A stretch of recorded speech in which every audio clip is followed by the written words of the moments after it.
Sejam bem-vindos a mais um programa da Irmesinde TV, Irmesinde Cidade da Minha Vida. Nós hoje vamos falar dos cruzeiros de Irmesinde, mas mais daquele que está atrás de mim, que é o Cruzeiro dos Centenários. Escolhi falar deste cruzeiro porque tem uma história particular e porque andou envolvido em alguma polémica aqui em Irmesinde na década de 1940 do século passado. Só para recordar os espectadores, portanto, nós tivemos a Primeira República, de que já falámos quando estivemos na Capelinha de São Silvestre. A Primeira República vigorou entre 1910 e 1926, foi um período de grande agitação política. Irmesinde foi um núcleo republicano com particular importância no Concelho de Valongo e, naturalmente, mesmo quando um regime destes termina, acabam por ficar sempre marcas, isto é, os homens que tiveram uma educação republicana podem mudar de opinião política, mas há uma postura que eles praticamente mantêm sempre. É exatamente o caso dos homens que estão por detrás da construção deste cruzeiro. Estávamos já no período do Estado Novo e o governo, que era presidido por António Oliveira Salazar, toda a gente sabe que era profundamente nacionalista. Portanto, os valores nacionais eram muito importantes e estavam sempre presentes. Mas já durante a Primeira República, os valores nacionais eram importantes. O 1º de dezembro, para os republicanos, foi um dia muito importante e para nós hoje, apesar do atual governo terminar com a celebração do feriado nacional no 1º de dezembro e no dia 5 de outubro, e já agora, antes de continuar a falar do Cruzeiro, vou, enfim, dizer a minha opinião acerca da retirada destes dias como feriado nacional. Na minha opinião, é muito mal feito, porque um feriado nacional evoca a memória de um dia que é importante para o país, para a região, para o município. Neste caso, o 1º de dezembro e o 5 de outubro são datas particularmente importantes. Comecemos pelo 5 de outubro. O 5 de outubro, para além de ser o dia da implantação da República e a República ser o regime em que vivemos, e portanto parece-me que devia por isso mesmo continuar a manter-se como feriado nacional, porque afinal é o nosso regime, é o início do nosso regime republicano. Para além disso, o 5 de outubro é também o princípio da nacionalidade. O Tratado de Zamora, assinado entre Dom Afonso Henriques e o primo Dom Afonso VII de Castela, foi assinado no dia 5 de outubro de 1143. Portanto, o 5 de outubro até é uma data que confere alguma unicidade ao português, seja ele monárquico ou republicano, porque os monárquicos celebram o 5 de outubro de 1143, os republicanos o 5 de outubro de 1910. Portanto, é uma data importante para Portugal. E por isso devia manter-se como feriado nacional. O 1º de dezembro, e este cruzeiro foi inaugurado no dia 1 de dezembro de 1940. Dizia eu há bocadinho que o Salazar, nesse ano, 1940, resolveu fazer um programa que se estendeu a todo o país e que procurava honrar e evocar 3 datas que eram importantes para Portugal. O 1140 por arredondamento, porque o Tratado de Zamora foi em 1143, mas enfim, 1140, 1640 e 1940. 1140 por ser a marca do início da nacionalidade portuguesa, 1640 por ser o dia da restauração, e este dia foi muito importante. Sem ele certamente não havia 5 de outubro, não havia Portugal, não falaríamos já aqui português. O dia 1 de dezembro de 1640 representou, no fundo, a união de toda a elite portuguesa, os nobres, os eclesiásticos, os militares, de todas as províncias portuguesas, mas também até das colónias, uniram-se para tornar novamente Portugal independente. E isto custou muitas vidas, porque a Espanha não desistiu facilmente deste território. Houve 28 anos de guerra, porque a paz só foi acordada no mês de janeiro, não me recordo agora o dia, no mês de janeiro de 1668, 28 anos depois. Portanto, celebrar o dia 1 de dezembro como feriado nacional é muito importante porque, no fundo, significa honrar todos aqueles que se bateram durante 28 anos para garantirmos a nossa independência. E ainda no período da República, concretamente no dia 1 de dezembro de 1910, foi quando a atual bandeira nacional foi apresentada e inaugurada. Um símbolo importante, os maiores símbolos que temos são a bandeira nacional e são o hino nacional. Ora, a bandeira nacional foi apresentada pela primeira vez num cortejo que se organizou em Lisboa desde a Praça do Município, onde tinha sido proclamada a República 2 meses antes, até aos restauradores, portanto, já no centro de Lisboa, junto ao Rossio, portanto, antes da Avenida da Liberdade, em Lisboa, portanto, a bandeira foi apresentada aí pela primeira vez. Portanto, celebrar o 1º de dezembro como feriado nacional significa tudo isto, honrar todos aqueles que se bateram no século XVII pela independência e honrar, lembrar o nosso símbolo nacional, que é a bandeira. Mas voltando então ao cruzeiro que temos aqui, ele no dia 1 de dezembro foi inaugurado, mas houve polémica, como eu disse há bocadinho. Houve polémica porquê? Houve polémica porque a Igreja de Irmezindo, o pároco e os cristãos mais fervorosos acharam que as pessoas que estavam envolvidas na construção deste pequeno monumento eram pessoas afastadas da Igreja e, portanto, consideraram que este cruzeiro era um cruzeiro laico, o que parece um paradoxo, porque um cruzeiro, este, como veem, é encimado por uma cruz, a cruz de Cristo. Um cruzeiro é sempre um monumento de cariz religioso. Normalmente, onde é que nós encontramos um cruzeiro? Junto a um monumento, a um convento, a um templo, mas alguma coisa relacionada com a Igreja.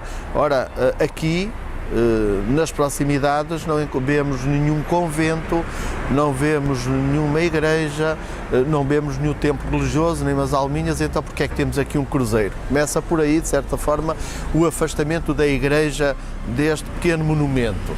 Por outro lado, as pessoas que estavam à frente eram pessoas que não estavam muito ligadas à Igreja, talvez por uma formação republicana, mas eram pessoas ligadas claramente à União Nacional.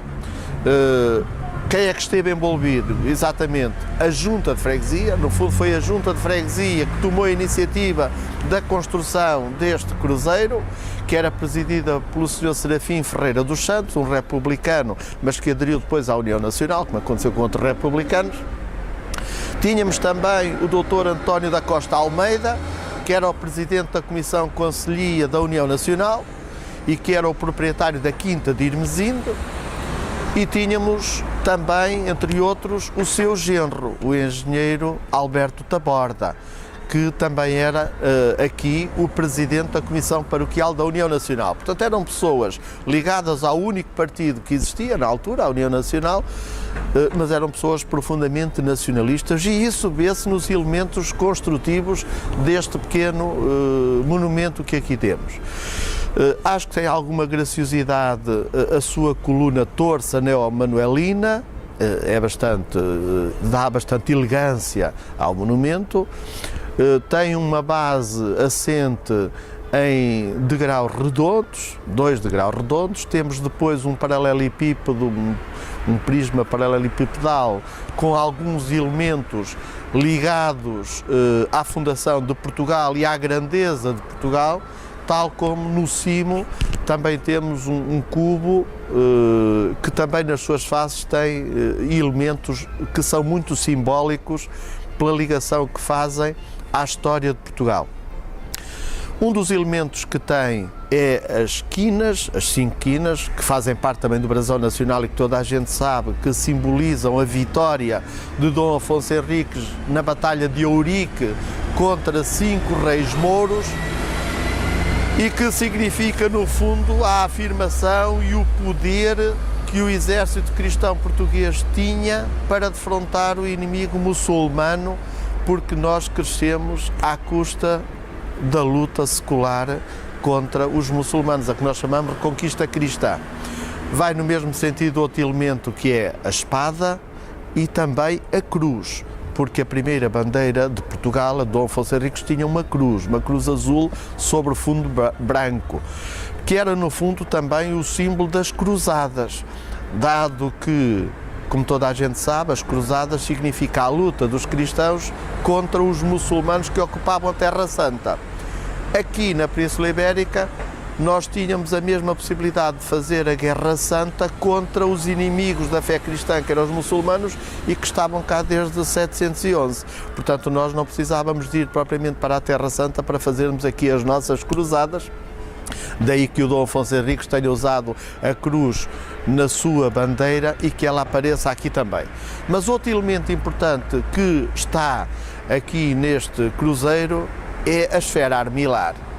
A esfera armilar é o símbolo dos descobrimentos portugueses, e aquilo em que Portugal é conhecido pelo mundo de fora, naqueles meios em que há alguma instrução, é exatamente pelas suas descobertas. É que os portugueses foram os grandes descobridores após os grandes navegadores e descobridores, sobretudo após o povo fenício, que navegou por todo o Mediterrâneo e que chegou a muitas partes que nós ainda hoje nem sabemos bem a quais, mas que chegou quase até ao Golfo da Guiné e até ao norte da Europa.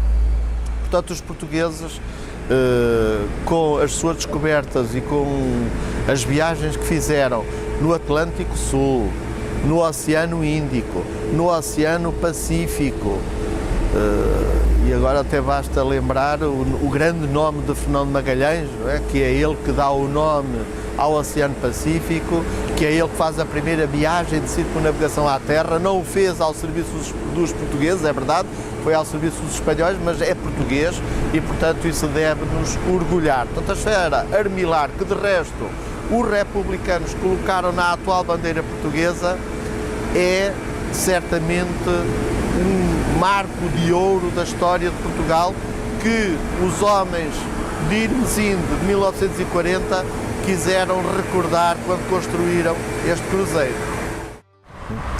Portanto, dizia eu que este cruzeiro é encimado pela Cruz de Cristo. A Cruz de Cristo está ligada aos descobrimentos. Se pensarem um bocadinho, lembram-se que nas caravelas as velas tinham a Cruz de Cristo. A Cruz de Cristo era, no fundo, o emblema de quem pagava as expedições. Todos sabem que o Infante Henrique esteve por trás das primeiras descobertas. De resto, o Infante Dom Henrique nasceu aqui na cidade do Porto, é o único da ínclita geração que nasceu na cidade do Porto, mas foi nomeado pelo pai o governador da Ordem de Cristo. A Ordem de Cristo, sediada em Tomar, onde também tinha sede a Ordem do Templo, onde tinha sede os Templários, que foram extintos no século XIV, o Dom Dinis aqui em Portugal fez muito bem, passou a fortuna da Ordem do Templo para uma nova ordem, a Ordem de Cristo, uma ordem religiosa ou militar. E o Infante Henrique foi nomeado governador dessa ordem. E como essa ordem tinha muita riqueza, tinha muito dinheiro, ele achou que podia gastar parte desse dinheiro na grande empresa que foram os descobrimentos portugueses. E porquê? Porque os descobrimentos portugueses também tinham objetivos de ordem religiosa.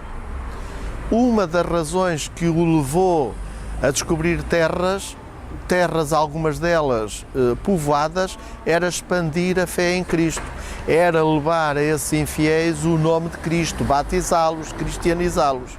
Portanto, se a empresa era a Ordem de Cristo que pagou essas expedições, é natural que nas velas das caravelas figurasse, digamos, que o emblema da Ordem que pagou todas essas despesas. É por isso que a Ordem de Cristo aqui figura no cimo deste pequeno monumento.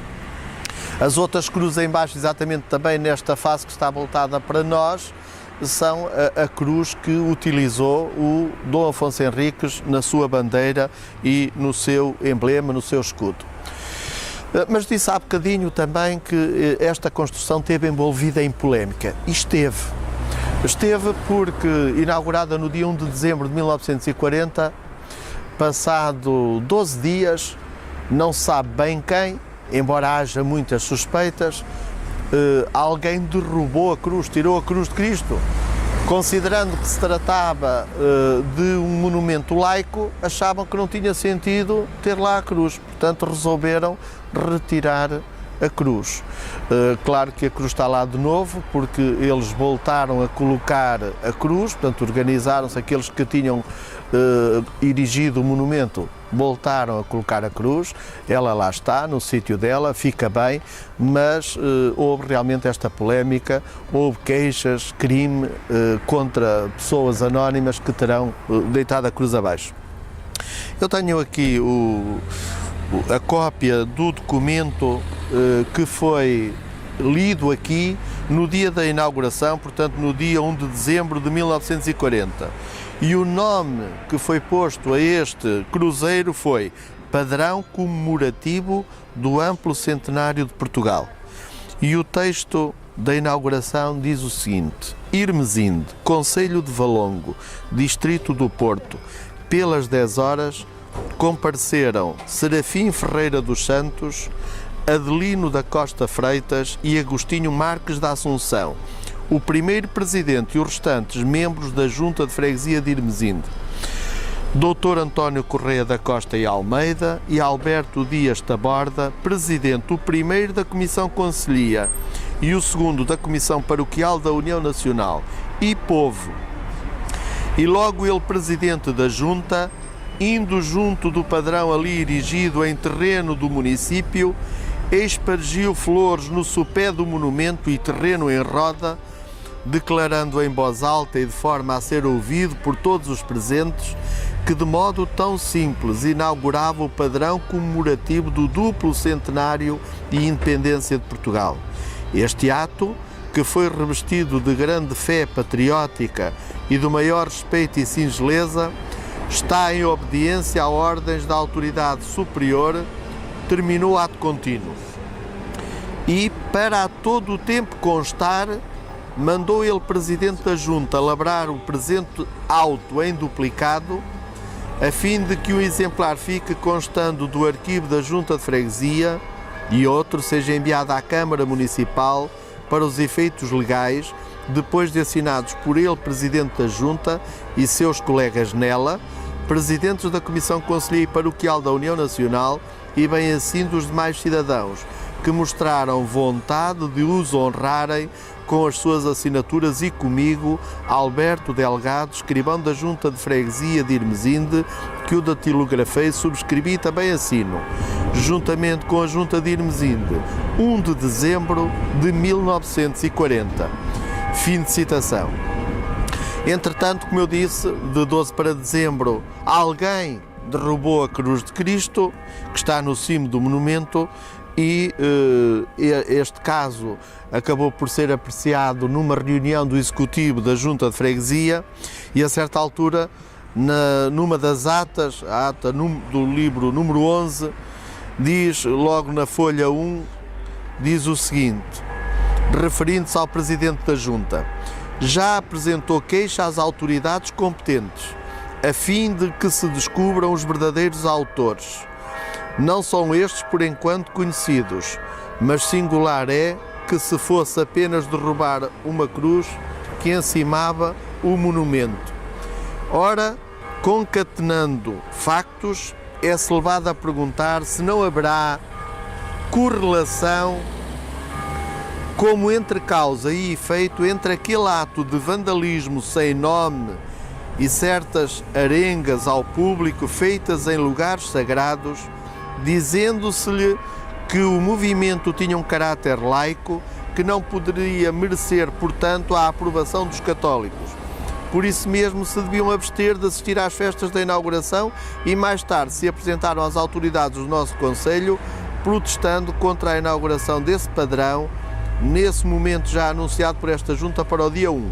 A polícia, a quem o caso foi entregue, se encarregará, por certo, de tudo saber, mas esta Junta deve deixar aqui lançado o seu protesto e a sua revolta por semelhante feito indigno de um homem de sã moral. Os seus colegas associam-se unanimemente a este voto de protesto. Fim de citação.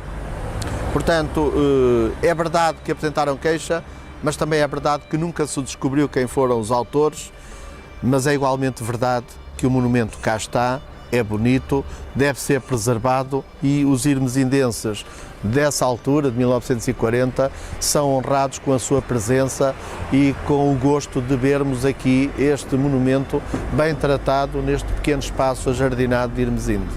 E por hoje é tudo.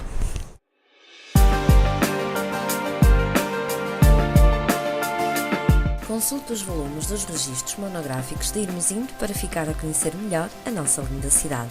Disponível em qualquer biblioteca.